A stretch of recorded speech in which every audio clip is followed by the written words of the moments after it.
එතකොට අම්මා මූ ගැනද කිව්වේ හිතුවට වැඩිය ටිකක් ලොකු කූඹියෙක් හැබැයි. මල්ලි මොකද්ද මේ බලු කතාවක් කියලා තියෙන්නේ මම උඹලා සීනි බෝතලෙට පැන්න කියලා. නියම් 2.50 වැඩ ගන්නවා. මූ හිතන් ඉන්නේ මේ 2.50 කියලා. 2.50 නෙවෙයි අකෝ රුපියල් 50ක සීනි තිබ්බ එතන. ඇයි උඹ දැන් ළඟට ආවේ ගහන්නද ගානක් කන පොඩි උක්කා මාර බඩුවන්න ඔයා සීනි හොරෙන් කාලේ මෙතන කනටත් ගහන්න කතා කරන්නේ. මල්ලි මොකද මේ ඔය ඇයි මේ සීනි චුට්ටකට ඔච්චර දඟලන්නේ? දඟලන්නේ නෙවෙයි පගෝ. උඹලා හොරෙන් කන්න අපි ගෙදරින් ගුටි කන්න. මොකද්ද මේකේ තේරුම කියහන්? අම්මා හිතන් ඉන්නේ මං හොරෙන් සීනි කනවා. අම්මෝ කන. ගැහුවනේද කතාව මැදි කන්නට. දැන් මම ගැහුවොත් උඹට කොහොම තියෙද කතාව මැදි කන්න? අම්මඩ. මල්ලි ඔය කනේ මధుර කිට උට ගැහුවේ උඹට නෙවෙයි. යා අපේ අම්මා පංච්.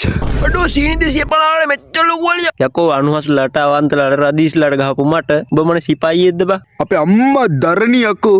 බුෂාව්. මලි වට කරලා ස්ටෙප් එකෙන් බහැලින්නේ. යටිපතුල් ලන්ඩන බ්‍රේක් පාරවල් මල්ලි මෙව්වා.